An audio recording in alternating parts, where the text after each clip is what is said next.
Good day. This video will present different drawing tools, instrument, materials, and equipment commonly used in school, at home, or in an art drafting activities. For each item, its proper storage, cleaning and maintenance, and common problems with solution will be explained. I am Rando Y. Olingay, the ET1A. Drawing tools, instruments, materials, and equipment. Number 1. Pencil. Keep pencils in a case, box, or organizer. Avoid leaving them loose in bags to prevent the lid from breaking. Wipe dirt with a dry cloth. Use a sharp and clean sharpener to avoid uneven sharpening. Number 2. Ball points and gel pens. Store cup and upright or flat in a pen holder or pencil case. Wipe tips of inkless decks. Ensure cups are on when not in use to prevent drying. Scribble on wrap paper or top tip lightly to restart ink. Avoid extreme heat. Always close the cup properly. Clean with alcohol or baby wipes. Number 3. Roller. Store flat in a case, drawer or folder. Avoid bending, especially with plastic rollers. Wipe with a soft or slightly damp cloth. Dry immediately to prevent plugging or damage to printed numbers. Avoid using cutter or sharp tools on the roller. Store separately from sharp objects.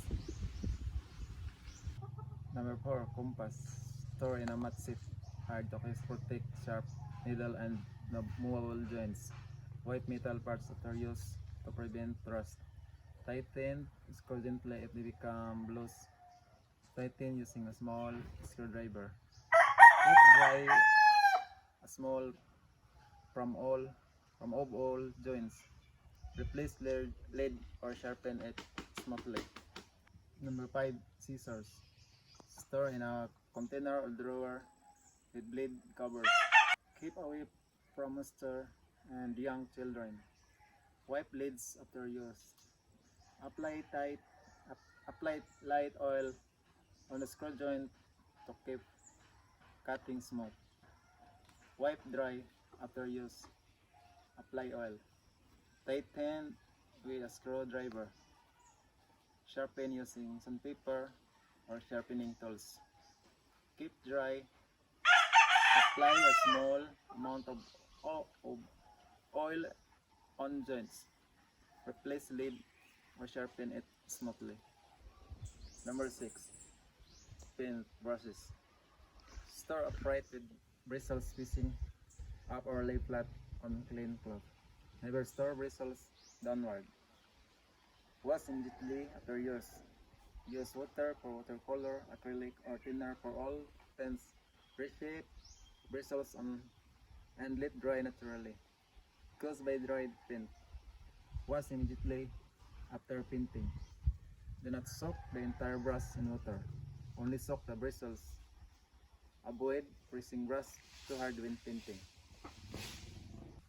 Number 7. Eraser. Keep in a pencil case or eraser case to avoid build-up. Rub gently on clean paper to remove dirt parts. Avoid bending on pressing too hard. Cut or rub off the dirty layer. Number 8. Sharpener. Keep inside pencil pouch or box. Empty shavings regularly to prevent clogging. Clean lid area with a small brush or cotton swab. Wipe metal with dry cloth. Replace with new sharpener or blade if detachable. Open sharpener and remove stock pieces carefully. Keep dry. Wipe after use. Number 10. Drawing board. Store flat or upright against a wall in a dry place. Wipeboard to remove pencil, marks, and dust. Use alcohol-free cleaner. Use cutting mat when cutting. Keep away from sunlight and water.